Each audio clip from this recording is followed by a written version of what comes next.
So you definitely want to get comfortable because in the last two shorter videos, we discussed dog psychology and explored how your dog's nervous system really dictates their behavior. And we discussed that behavior is self-rewarding. What we didn't discuss is communication or how to train your dog. And this is probably where you're most hung up.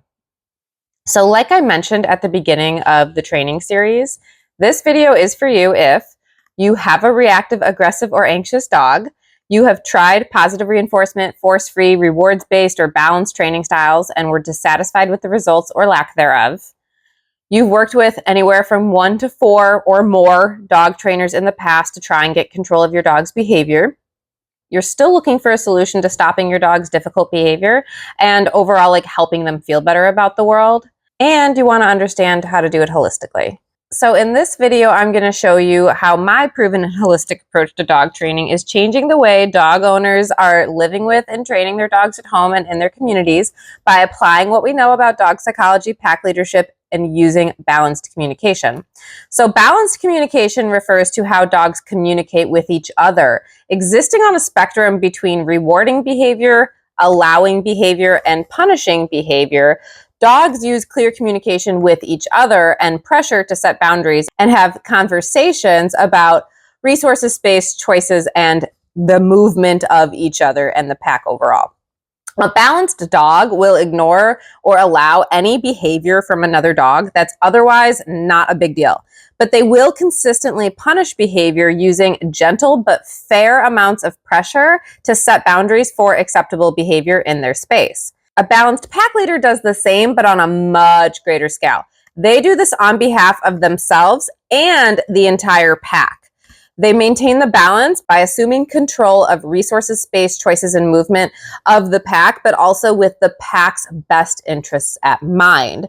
To punish, they're going to use what's known as a sound space touch sequence, which you can find a video for in my email newsletter or on my YouTube channel if you haven't seen it already. And they stand their ground, which is the much more significant piece. They stand their ground after having this conversation.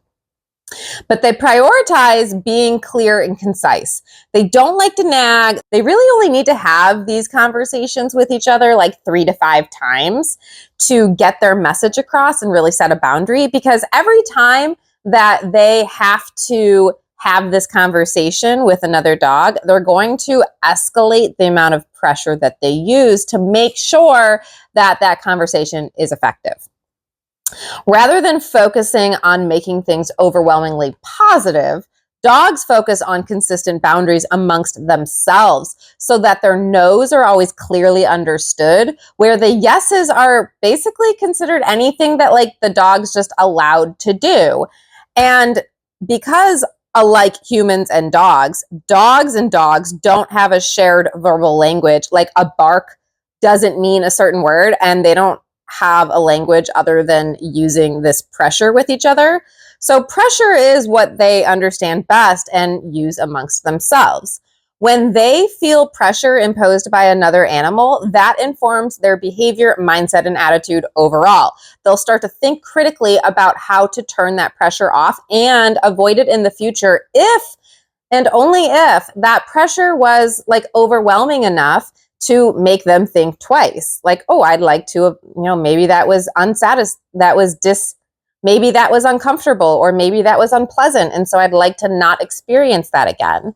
But in absence of that specific level of pressure, they're not going to avoid a behavior in the future. They're not going to avoid feeling that pressure in the future. This is how boundaries are set amongst dogs, between dogs, right?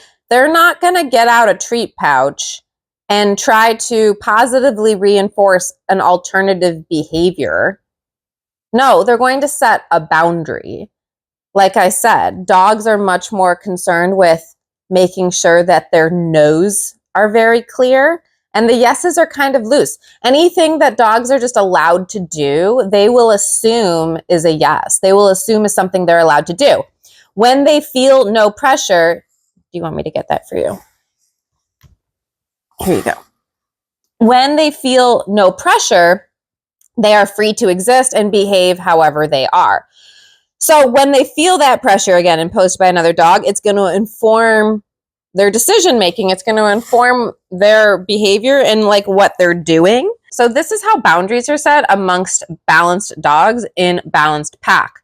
And within your own pack, each dog, whether you have one or more, is responsible for themselves and themselves only. But you, being the balanced pack leader, are responsible for all of the dogs in policing their relationships and engagement with each other. To do it most efficiently and effectively, you're going to need to do it using consistent pressure and punishment, not rewards. Because we just discussed dogs don't use rewards to communicate naturally, and using rewards is counterintuitive to their like God-given understanding of the world and how it works. Because that's not how dogs communicate with each other. That is just counterintuitive to their God-given understanding of the world around them. So this is like a ton of information to take in, right? Now that you know the truth about dog psychology and behavior, and you understand that you had all of the wrong priorities because of like pet marketing campaigns and social media influencers who are literally all trying to sell you something and preying on your emotions to do it, you have to make sense of all of this and organize it into a strategic plan to integrate it into your life. It's not just one thing that needs to change. It's a complete lifestyle makeover for you and your dog. If you want to be living with them in a way that fulfills them holistically as a pack animal using these dog psychology principles, which I highly recommend. So that's what R.E.S.T does. R.E.S.T, again, is a proven and holistic approach to dog training based in dog psychology and pack leadership using balanced communication. So R.E.S.T breaks down all of these concepts and the canine hierarchy of needs into bite-sized weekly training objectives that help you backfill your foundation properly. So your dog is consistently and reliably operating from a calm baseline with a regulated nervous system and understanding the safest mindset and place to be is accountable to you, the human, the leader, the parent, the guardian, the animal responsible for keeping the dog safe and making sure it stays alive, right? That's your role. That's your responsibility as a human, is to keep your dog safe and to keep them alive, right? What R.E.S.T helps you do, though, is help your dog understand, again, that the safest place to be and the safest way to exist, the way that they will be able to exist freely without feeling a ton of pressure, right? Like we said, the absence of pressure, dogs are just free to exist. That's what freedom means, is to feel no pressure from another animal or from another force in life. And so if you learn how to be the one that puts that pressure on them, then you also get to be the one that keeps that pressure off. And they learn that through you, they can consistently, reliably live free from pressure. R.E.S.T makes it just easy to implement because you're following a step-by-step blueprint for plugging this information into your life. You go at a pace that allows the dog to really understand what you're doing as you're doing it and moving them through the process. It gives them context and it reshapes their perception of reality by helping them become more present in the moment with you, by teaching them how to rely on you, how to defer to you. And then you can effectively communicate and lead or guide them, and they can learn to follow you fully through the world. When your dog starts following your guidance and following your lead, you show them how to feel better about the world by building confidence through your behavioral expectations and the boundaries for good behavior, the boundaries for good manners that you set. Your dog is desperate to live free from pressure overall so that they can feel free, so they can feel comfortable, so they can feel stress-free. And this is a crazy messed up world that we have them living in with us. To help them make sense of it, we need to first give them rest. Regulate their nervous system by making sure we're fulfilling their biological and emotional needs first and foremost. Before we use like any significant punishment or corrections, we need to make sure dogs are getting 18 to 21 hours of sleep per day in their crate. It has to be in the crate because that mirrors the den environment that a mother dog would force a puppy to stay in while she and the rest of the pack kind of hang out outside of it and like protect the space and protect the territory and keep the puppies safe.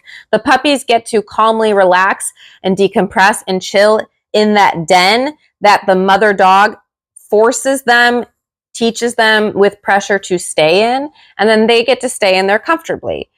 That's oftentimes a huge missing component in traditional training models, in traditional training approaches, is that we're training dogs to choose their crates using positive reinforcement rather than mirror the way that mother dogs would train a puppy to stay in a den.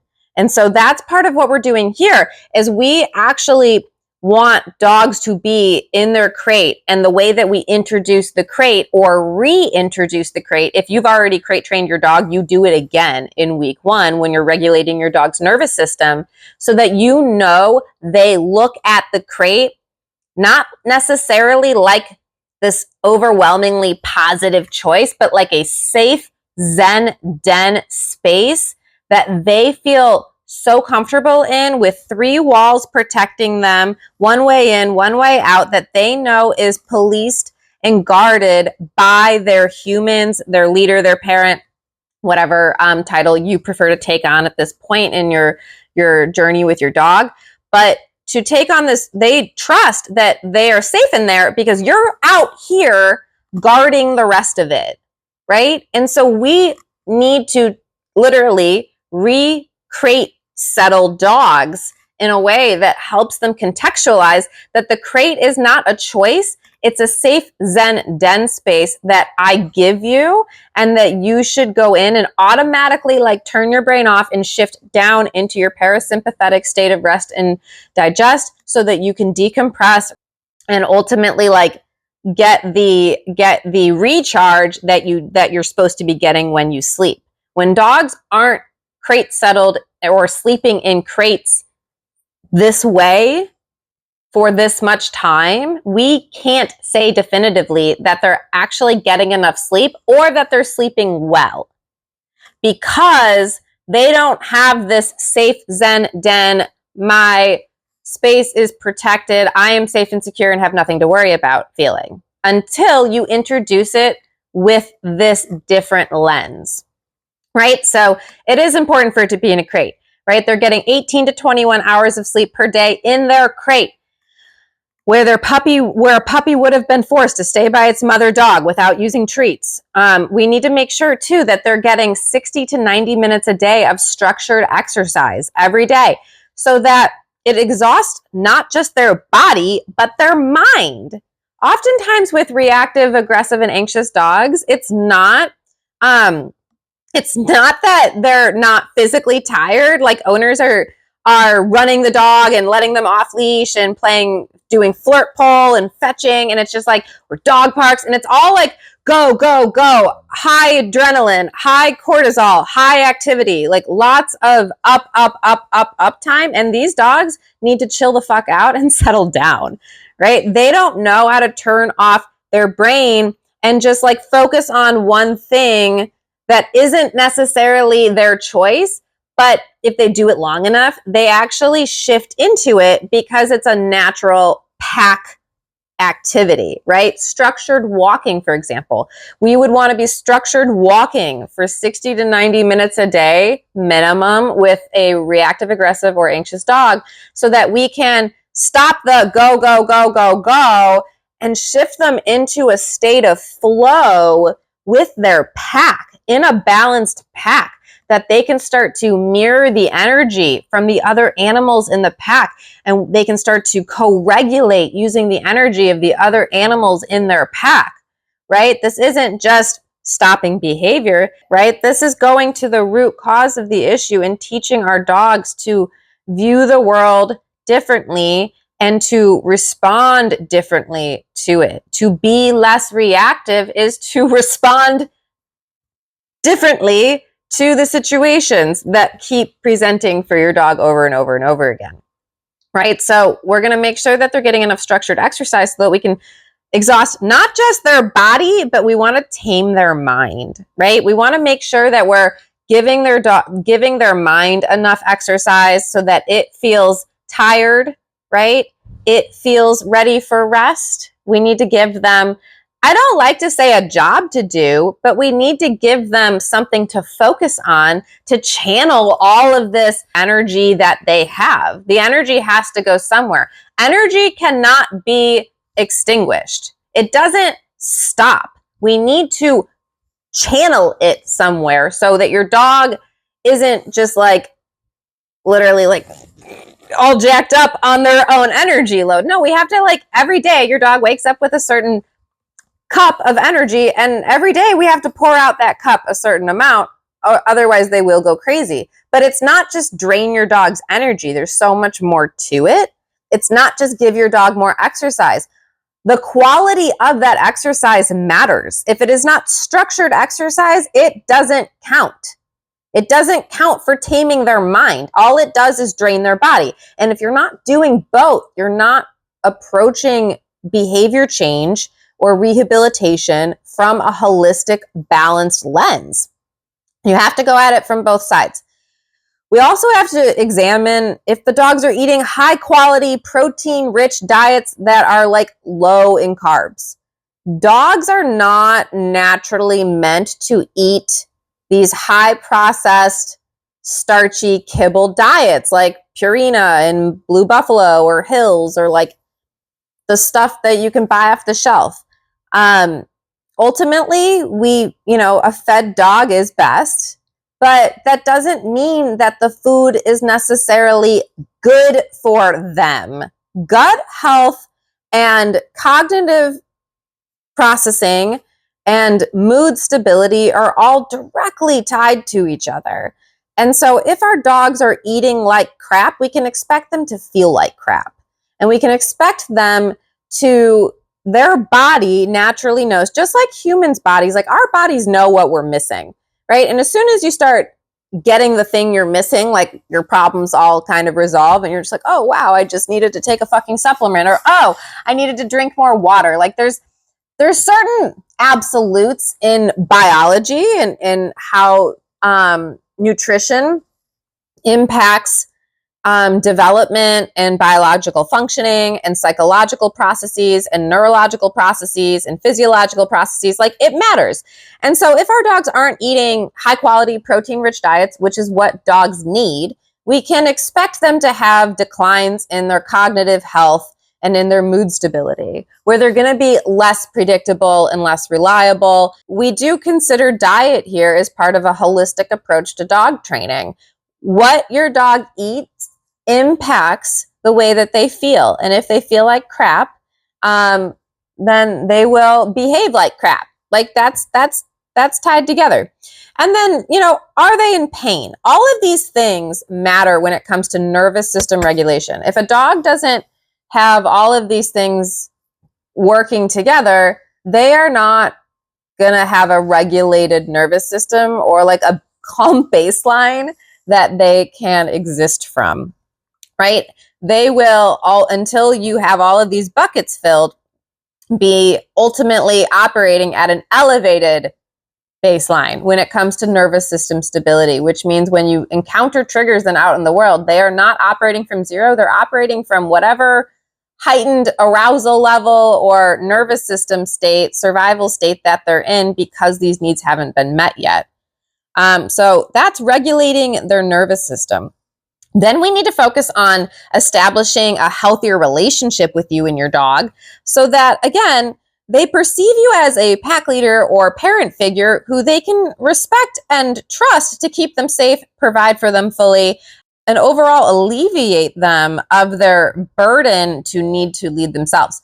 In the absence of a pack leader, a dog has no choice but to become one, because it's a matter of survival. If there isn't actively a presence there making sure that they get fed, they have to make sure they get fed. If there isn't a presence there providing routine potty breaks, then they have to ask for them.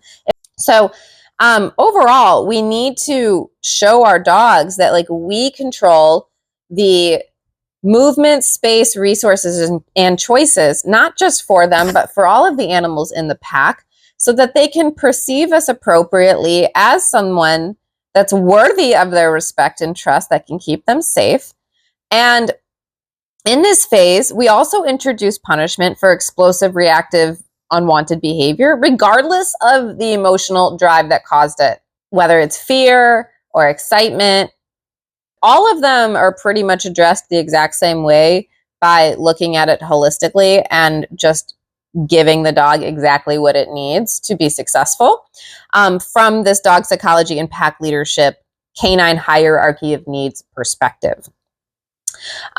So regardless of the drive, we introduce punishment here because if you remember from the last video talking about how behavior is dictated by the nervous system or emotional state, right? And behavior itself is therefore self-rewarding because it validates or reinforces that emotional state. Now we know that we need to apply a level of discomfort over the behavior that's being presented in that moment or around the attitude or intention for the behavior so that we can make the dog think critically and differently about what it thinks it knows, so that it starts to essentially question its view of reality. We want to use a bit of reverse psychology to make them question themselves. I want my dogs to not think they know what's best. I know what's best. In all circumstances, I always know what's best for both of these dogs in my home. Whether we're here or out there or anywhere else, like I know definitively what's best for my pack in any moment.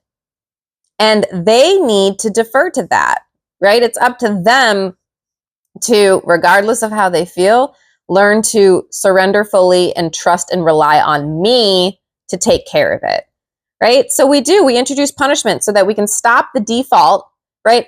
Going back to nervous system regulation, early puppyhood experiences, all of their early associations and default programming, right? Their default operating system, as I continue to call it, tech millennial here. So their default operating system, we want them to question that. And then that creates behavioral space. That creates what I call behavioral space. This beautiful moment of pause or impulse control. Honestly, it's not impulse control though. Impulse control comes after this.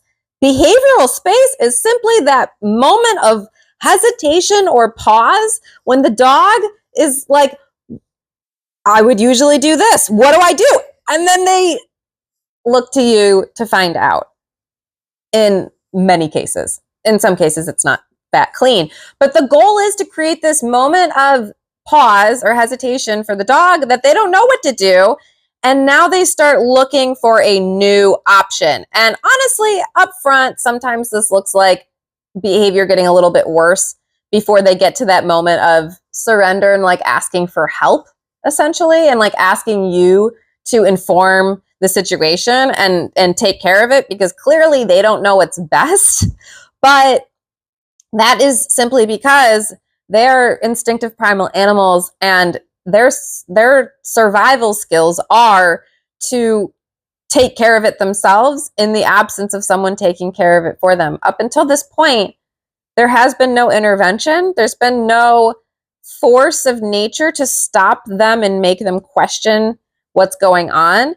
So sometimes you issue a correction over some behavior and the dog immediately tries a different, worser behavior. Like they just start cycling through the range of options for what's going to make that pressure stop, what's going to free them from this pressure, and or what's going to validate the experience that they were originally having. And so they start cycling to try and make what they thought they knew work for them. And eventually, if you are consistent enough, and if you're using the right tools, techniques, and if you have all of that built into your strategy, your integration plan properly, the blueprint you're using and following to get this done so that your dog can contextualize it properly, if you can get there, right, if you do that right and stay on it consistently, you get to this point with your dog where they're just like, you know what, I don't make good choices and I don't think I want to keep making my own choices. Please make them for me. And you see it. You see that deference. You see that point of surrender where they're just like, no, you know it's best. I believe you know it's best, because whenever I try and take control of the situation, that shit sucks. So please, I'd like for life not to suck. I would like to be free from pressure. I would like to live stress-free. I know that when I make choices, that's not stress-free. When you make choices, I get to live free from the pressure, right? And again, the pressure is something that you as a human are controlling. You're controlling the pressure. The pressure is you, right? You've just learned to apply pressure in your dog's life in a gentle and fair way, the same way that dogs use it amongst themselves, but in the context of the modern human world, which dogs have no fucking clue how that works, right? So it's up to us to make sense of it for them, right? There is no objective good or bad when it comes to dog behavior. We've already discussed that all behavior serves a certain function or purpose for our dogs. And so if we want to stop and change that behavior, we have to address both the function and the feelings that the behavior was meeting to begin with. There was this certain need in the dog's life, function and feelings, and we have to intervene with that. We have to interrupt that. So ultimately, after we reestablish ourselves as our dog's clear leader, as the parent that they can respect and trust to keep them safe in the world, then we need to take them out into the world and socialize them and desensitize them to the environmental stress and stimuli, so that just leaving the house doesn't cause them to have a meltdown anymore. It doesn't mean anything. Just leaving the house, being outside, picking up a leash doesn't cause their nervous system to get significantly engaged. And then it's beautiful. We can build their ability to sit and calmly watch the world go by in a meditative way.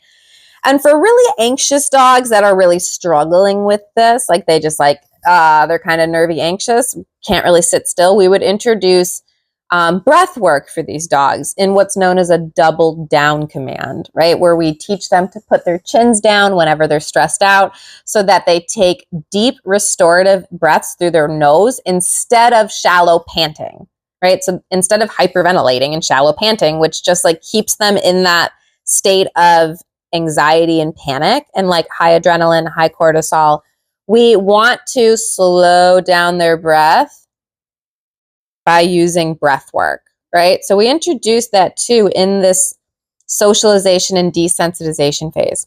And then lastly, for dogs that are still really struggling, we would do targeted trigger response training to reprogram the dog's emotional responses to their triggers so that we can rewire their brain, their neurology, their neuropathy to think and feel better about things that really made them feel a kind of way. This might be with engagement exercises, teaching alternative behaviors, using play, or a variety of other techniques that are kind of based on your specific dog's temperament, preferences, attitude, and personality, just based on your specific dog. But again, that's not until the last step. That's the very last step of R.E.S.T. And so that's how we train here. All dogs, regardless of the behavior challenge, will complete a Foundations Do-It-Yourself board and train program so that owners, you can learn how to give your dog rest firsthand, and you can backfill your foundation and reset your relationship with your dog using the strategic approach. Then you can sustain the progress and improvement in the quality of life after the program ends. So again, R.E.S.T is regulating your dog's nervous system, establishing a healthy relationship, socialization and desensitization, and then trigger response training.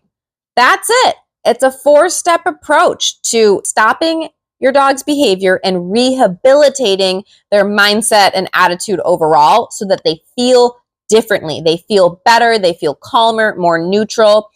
And then you get to this place of peaceful, calm coexistence with them where they are really clear of the behavioral boundaries and they develop a sense of freedom with the freedom that you give, right? In the absence of the pressure you put on them, they will feel free. So you create really firm lifestyle boundaries for you and your pack.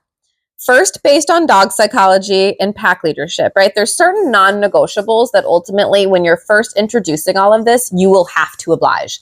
Things like no furniture access. This dog, when she was first being trained, when we were first going through it after spending a year in rewards-based training and then finally quitting to get it under control because she was aggressively biting me and I couldn't live with a dog like that. No, thank you.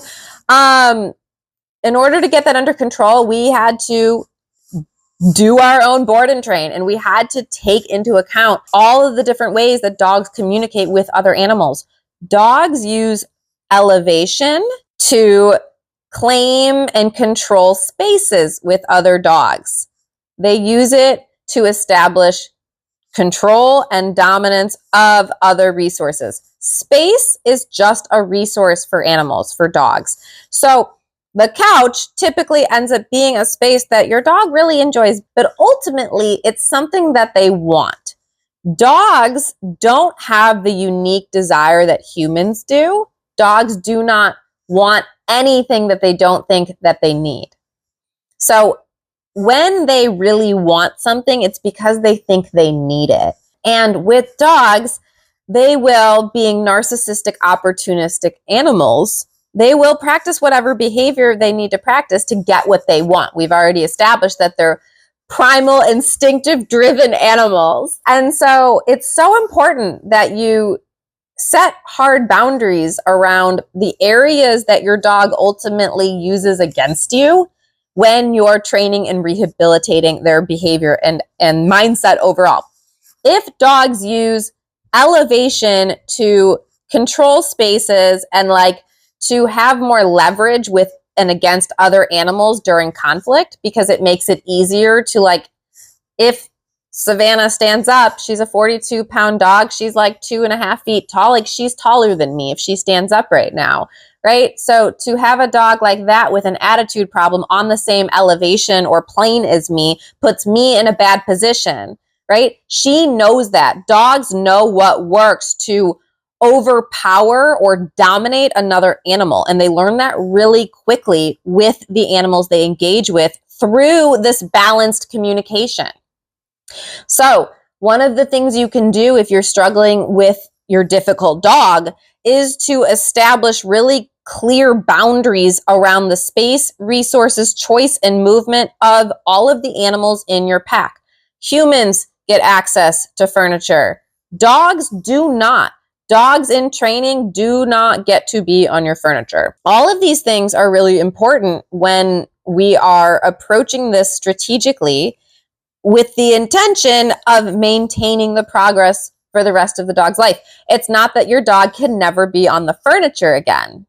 It's that we do not allow dogs with behavior, attitude, and mindset issues to be on the furniture because we are trying to actively change those things. In order for us to change those things, we need to think, speak, and act like a dog. So if dogs control space, movement, choices, and resources, we need to learn to do that too as their humans so that we can better embody what it means to be a balanced pack leader and lead and live in a balanced pack. And that's what it is when we bring home dogs. So if you need help with your dog's behavior, I teach you exactly how to do this using over 50 different tools, techniques, and lesson plans in a step-by-step, crystal clear blueprint, full instruction manual, no interpretation needed, no guesswork. When you have questions, you have access to me in a private Facebook group to ask them. You can get all of this inside the Foundations Do-It-Yourself Board and Train program. I'm inside. You'll get to hang out with me if you join the Foundations Live. We meet once a week, Thursdays at 7 p.m. Eastern Time. And I would love to help you. This is how you can get control of your dog's difficult behavior and rehabilitate their mindset overall, efficiently and effectively, It's worked for every dog so far that's come through and completed the program. So I will have other videos soon that talk about in-depth behavior patterns like separation anxiety, resource guarding, reactivity. But to understand this puts you so far ahead of where rewards-based dog training methods will have left you.